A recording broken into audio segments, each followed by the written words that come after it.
झारखंड सहायक आचार्य भर्ती 2024। दोस्तों, झारखंड सहायक आचार्य के प्रॉब्लम्स लेकर पारा शिक्षक और गैर पारा शिक्षक दोनों टाइप के जो कैंडिडेट्स हैं आज गए जेएससी कार्यालय। दोस्तों, आपको पता होगा कि अभी बहुत सारा प्रॉब्लम से लोग जूझ रहे हैं झारखंड सहायक आचार्य का एग्ज़ाम समाप्त होने के बावजूद भी। तो लोग को बहुत टेंशन है और उसी टेंशन को दूर करने के लिए लोग लगातार जा रहे हैं जेएससी कार्यालय। और आज जो मुद्दा है, आज बहुत ही भीड़ थी और जो है पूरा जोश के साथ लोग गए थे। दोस्तों, तो हम बात करते हैं क्या मुद्दा है और क्यों गए थे। तो दोस्तों, आप देख सकते हैं कि मांग है पारा शिक्षक और गैर पारा दोनों टाइप के जेटेट सफल अभ्यर्थियों की। तो दोस्तों, जो भी जेटेट पास अभ्यर्थी है उनका मांग क्या है उस पर हम लोग बात करेंगे। और मैं आपको बता दूं, ये सब जो कैंडिडेट्स है ये गए थे झारखंड कर्मचारी चयन आयोग और क्या लेटर दिए कि क्या बात हुआ उस पर हम लोग डिस्क्राइब करेंगे। दोस्तों, तो देख सकते हैं सेवा में सचिव झारखंड कर्मचारी चयन आयोग रांची झारखंड, यानी कि जेएससी के जो सचिव हैं उनको एक आवेदन दिया है और इस आवेदन के माध्यम से ये कह रहे हैं जो भी जेटेट पास कैंडिडेट पारा और गैर पारा दोनों झारखंड प्रारंभिक विद्यालय सहायक आचार्य संयुक्त प्रतियोगिता परीक्षा 2023 के तहत अपर प्राइमरी कैटेगरी की नियुक्ति प्राइमरी कैटेगरी से पहले लेने एवं अन्य समस्याओं के संदर्भ में।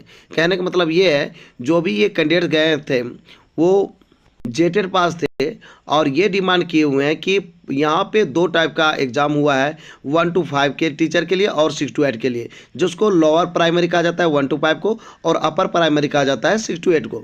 तो इनका कहना ये है कि अपर प्राइमरी का रिजल्ट पहले प्रकाशित किया जाए और लोअर प्राइमरी का रिजल्ट जो है बाद में किया जाए। दोस्तों, यानी कि रिजल्ट यदि पहले होगी तो फाइनली नियुक्ति पहले होगी। तो नियुक्ति का बात चल रहा है फाइनली कि टोटल जो नियुक्ति किया जाए वो 6 to 8 का पहले किया जाए और 1 to 5 का बाद में किया जाए। तो दोस्तों, ये बातें लेकर ये लोग गए हैं। साथ ही साथ इन लोगों ने ये भी कहा कि अन्य समस्या भी है इस संदर्भ में, उसको भी लेके आए हुए हैं। और इन लोग का क्या क्या समस्या है दोस्तों देख सकते हैं।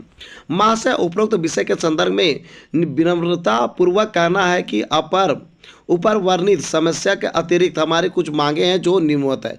कहा कि सबसे पहले तो मेरी मांग यही है कि प्राइमरी और अपर प्राइमरी और लोअर प्राइमरी दो टाइप का एग्जाम हुआ है, तो 6 to 8 के लिए जो शिक्षक है उसकी नियुक्ति पहले किया जाए और 1 to 5 की बाद में। साथ ही साथ कहा कि और भी कुछ मांगे हैं जो कि निम्नवत है, यानी कि नीचे में लिखा हुआ है। दोस्तों, क्या है बात करते हैं।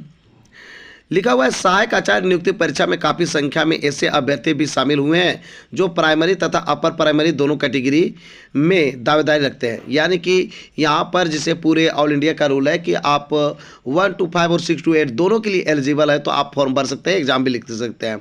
तो ऐसी स्थिति में दोनों में एग्जाम लिखे हैं।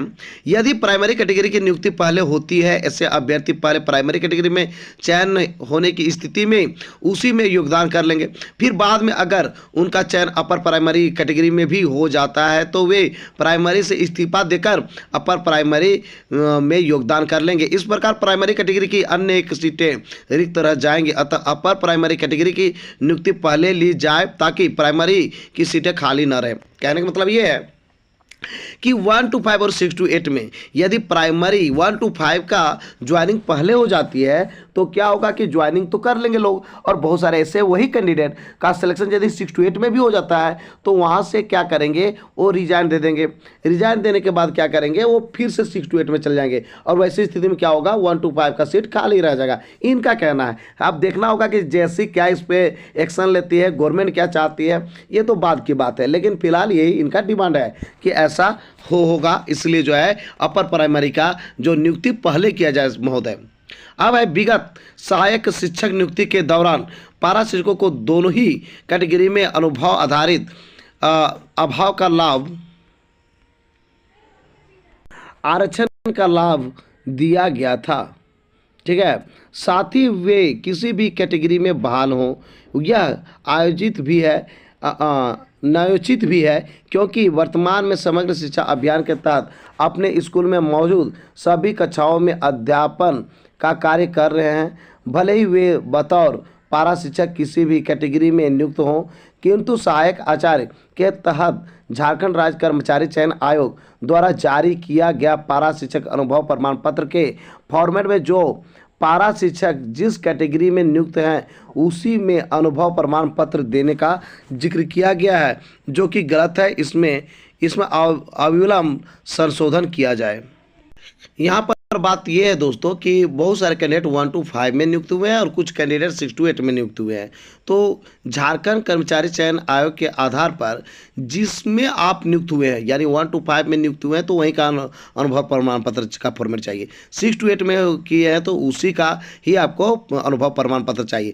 तो इनका कहना ये है कि इसमें जो है कुछ गलत नज़र आ रहा है और उसको जो है संशोधन करने के लिए बात कही गई है। अब देखना होगा इस बात पर क्या जेएससी संज्ञान लेती है, यानी झारखंड कर्मचारी चयन आयोग इस पर क्या निर्णय लेती है। और भी कुछ पॉइंट है दोस्तों, उसको भी बात करते हैं।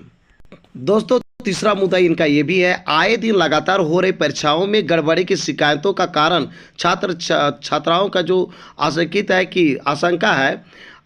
है कि सहायक आचार्य परीक्षा में भी गड़बड़ी हो सकती है। अतः यथाशीघ्र सहायक आचार्य परीक्षा के फाइनल आंसर की के साथ ही रिस्पॉन्स की भी जारी किया जाए। दोस्तों आप देखे होंगे जैसे कि अभी पीजीटी का रिजल्ट आया हुआ है और पीजीटी के रिजल्ट में मतलब समझ से बाहर है। इसको हम लेकर वीडियो जरूर लाएंगे दोस्तों, चूँकि ये बहुत बड़ा समस्या उत्पन्न हो गई है। इम्पॉसिबल है इतना मार्क्स लाना, चूँकि ये कंपटीशन और कंपटीशन हाई लेवल की है। आपको मैं बता दूँ दोस्तों, ये जो कंपटीशन एकदम आईएएस से भी कहीं लेवल कम नहीं था। वैसे कंपटीशन में इतने स्कोर हो जाना ये बहुत बड़ी बात है। जबकि आप सेंट्रल में इससे भी लो लेवल का जो है क्वेश्चन पूछा जाता है, नीचे का क्वेश्चन पूछा जाता है और दोस्तों वहां पर पूरे ऑल इंडिया के लोग लिखते हैं और मार्क्स नहीं उठा पाते हैं। और यहां पर सिर्फ और सिर्फ झारखंड के लोग हैं और कुछ ही लोग झारखंड के बाहर हैं।